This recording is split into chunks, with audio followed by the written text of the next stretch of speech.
Welcome, Perla. Welcome to Latin 19. Welcome, everybody. And thank you for being here today. Thank you so much for having Greater Gift here today. I am super proud, and I'm trying to share my screen. I have a million screens open, as you can see. So yes, my name is Perla Nunes. I'm the Director of Outreach. Greater Gift is a nonprofit organization. Our offices are in Winston-Salem. Greater Gift started out in 2010. The founder is Jennifer Byrne, a longtime clinical research guru. She, has been very active in the clinical research world, and she wanted to set up a nonprofit that would honor and, celebrate clinical research participants for participating in clinical research. And I'll explain in a little bit how that happens. But it's a really good feeling because one good deed deserves another. It's a pay it forward action. So these are some of the organizations that we have partnered with. Many of you are at Duke. You see that Duke is not there yet. My goal and my hope is that Duke will be here one day. We partner with these organizations to do these celebrations, and I'll explain how that happens in just a bit. So our mission, right? We want to celebrate clinical research participants. We bring awareness and education to communities about what clinical research is. What are the pros? What are the cons? What are the myths? What are the facts? What are the benefits? What are the risks? But one of the things that we're really focusing on now is to make sure that underrepresented communities are represented in clinical research so that clinical research can improve health for all communities. So one of the challenges in clinical research is that, the industry needs 58 million volunteers just in the US, but only 1% participate in clinical research. And we saw during COVID-19 that clinical research was a buzzword. Everybody that had never heard about clinical research heard about clinical research.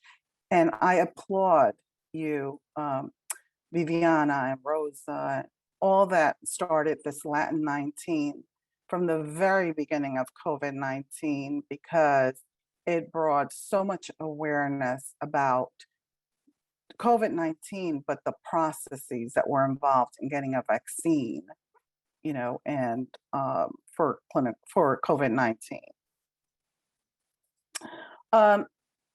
This is, something that, so I used to work at Duke, and I worked for the Murdoch study in Kannapolis, North Carolina. And I was there for 11 years. So this is not something new. The lack of equity and diversity in research is not new. And, the data is there to show Black patients represent 13% of the US population, yet only 5% are represented in clinical trials. Hispanics represent 16% of the population, although I was at a conference this weekend and the number was 18%. So it's between 16 and 18%, yet only 1% of the Hispanic population is involved in clinical trials. And we know from data from the COVID-19 that the death of COVID-19 was triple that amount for Blacks and Hispanics. So we need to make sure that all populations, and there's plenty of diversity in clinical research, and that's what we advocate for at Greater Gift. One of the other things is the challenge, right? access to care. And what we do when we go out to communities and bring awareness about clinical research is we let people know that sometimes participating in a clinical trial, especially, for some of the chronic diseases, they can give you access, like if you join a diabetic clinical research study, you can get access to the medicine, and the doctor really follows you through the process, the wherever you're the site, wherever you're doing your study. So sometimes clinical research is a way to get that medical access, but it's learning to know what questions to ask, right? And making sure that physicians know to mention that to their patients, that this is, there is a clinical trial that could be a care option for you. Our work. So at Greater Gift, there's only 3 of us. It's an organization. We're a small but mighty team.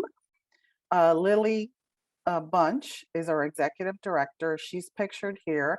And Skylar Shore, who's our manager of making sure that we do everything right and on time. And she's just a blessing to the organization. It's just the 3 of us. And this is the Greater Gift certificate that is presented to someone when they enroll in a clinical trial. So a sponsor or CRO, a site network makes a donation to Greater Gift to celebrate clinical trial participants in that study.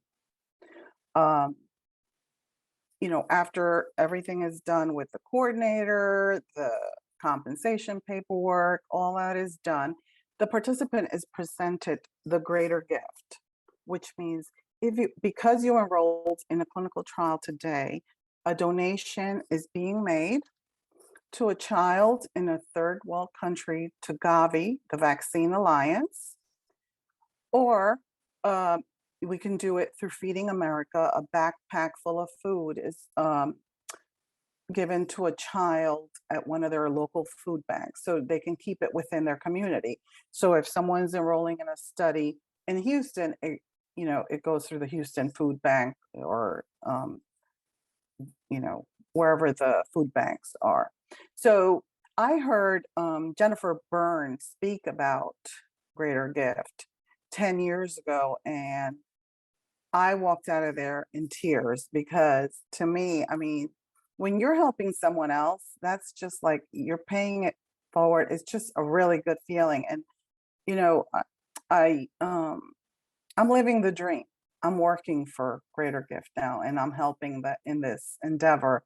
And I want to make sure that we do have representation of Hispanics. I'm originally from Ecuador, so I'm very passionate about the Hispanic community and also other diverse patient populations, African American, Asian, all the different diverse patient populations. This is some of the work that we've done in Winston-Salem. We've partnered with the Hispanic League. This is the food bank, just different organizations in Winston-Salem that we've partnered with. And I'm going to continue because I want to make sure I answer any questions that people have. We've been out to Georgia and just meeting with a lot of the nonprofits and groups that we work with, right? Trying to just touch base with those communities and trying to see how we can educate or bring awareness about clinical research, let them know what their rights are, just the overall questions that people have about clinical research. So we go to a lot of the nonprofit organizations there, like free clinics. In July, I hosted a Latino Hispanic community talk about COVID-19. So we brought in people from Winston-Salem that were key stakeholders that people trust, because we know trust is a big thing, right? And we talked about COVID-19 and it was very well received. And we partnered with the Hispanic League and the Community Care Center, which is a free clinic in Winston-Salem. They service mostly Hispanics there.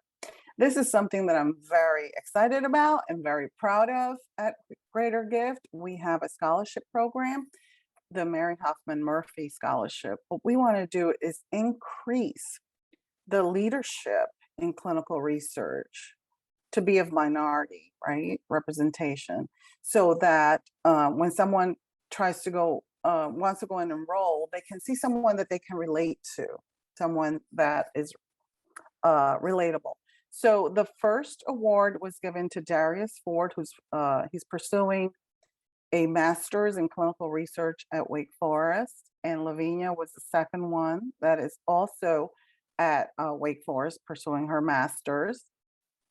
And then Maria Karina Martinez, she is a freshman at Winston-Salem State University, a historically Black college university.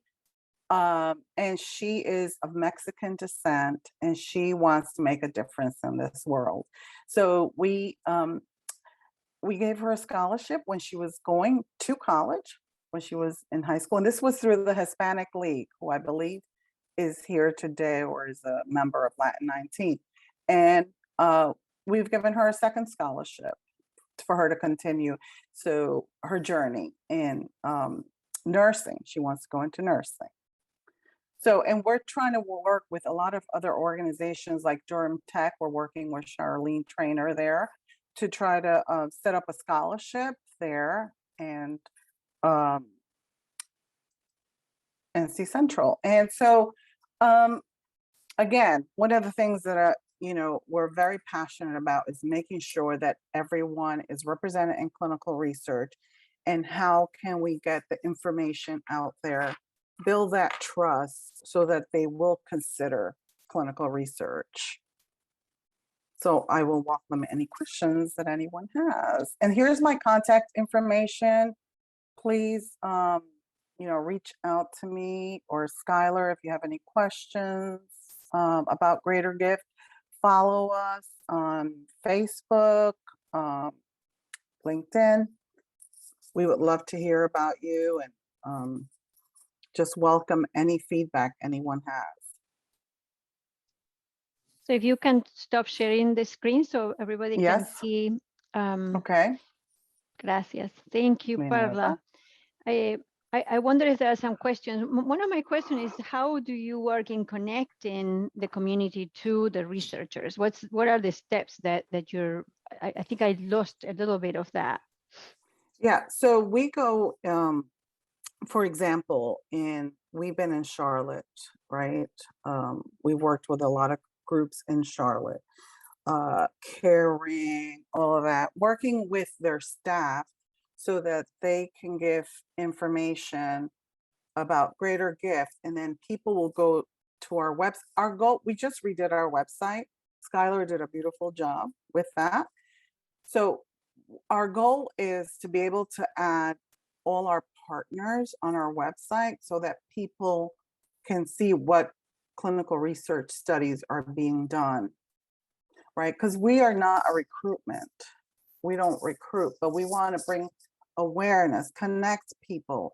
And that's a big disconnect in the clinical research world, right? We were just at this conference and we were like, there's got to be a way that people can go and find clinical research studies. And I mean, right now, the only place to send them to is clinicaltrials.gov. And that's not a user-friendly place to go. There's a few technology companies that are coming up with one, because there's many that have individual, right, recruitment, or where studies are being done, but it's a lot of work. So, and the other thing is, physicians offering or letting people, their patients, know about clinical trials. But that's an excellent question, because we go to these nonprofit organizations and we tell them about clinical research, and they're like, okay, we're ready, let's go, we're interested. Where do I send the patients to go find a clinical research study? And we're like, well, there's not an easy place to go, right? So that's what we're trying to work for, but at least just making sure that people know that all the rights that they have when if and they participate. And we want to make, we're not here to say you have to participate or you need to, but we want to make sure that people have the information to make their decision, right? About participating.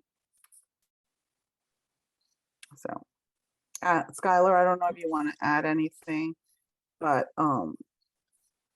that's one of the things. Yeah, I was just gonna say too, with before we got started, I was listening and you guys were really talking about, the Hispanic community in particular, is oftentimes, I think, left out and not heard, right?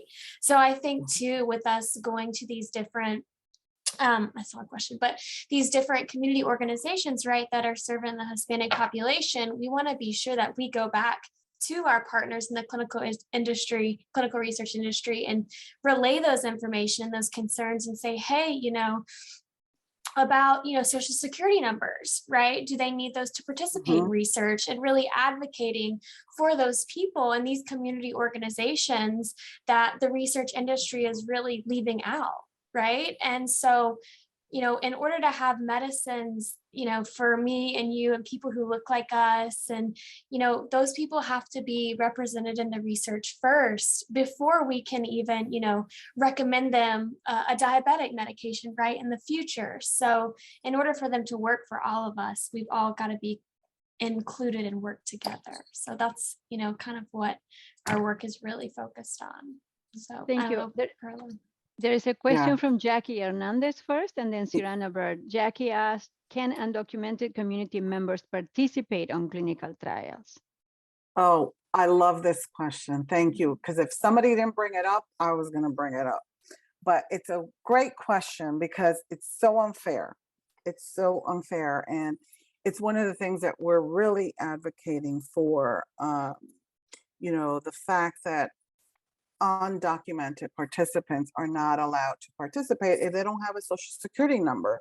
Now, I know when I worked at Duke gave you the option of either you could still participate and just not give your social security number.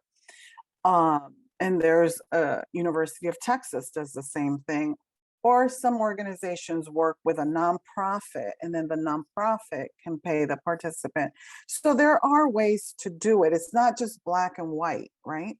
So we were just at this conference and we were asked, and we heard all kinds of different things. They were like, that's not true. You got to push back on it. Get a lawyer. Somebody told us to get a lawyer. They're like, talk to a lawyer, because that's not, they don't have to get the social security number. And I spoke to Guillermo Ortiz from Argentina. I asked him, how do you do this? And he said in Argentina, they don't ask for any of that information. So he's not, why is the US asking for this information? So there's a lot of it's very unfair. That's the point. It's very unfair. And that social security numbers. So then we're leaving out a lot of people that would participate, but because they don't have a social security number, they can't participate. So, but thank you for that question. And we're on it. We are gonna, and Skylar is on it. Skylar is like, okay, so everybody, Skylar is 23 years old. This is her first job out of college. And she's like, I'm going to work on this. This has to, it's going to change. fair. It's going to change. So. Thank you.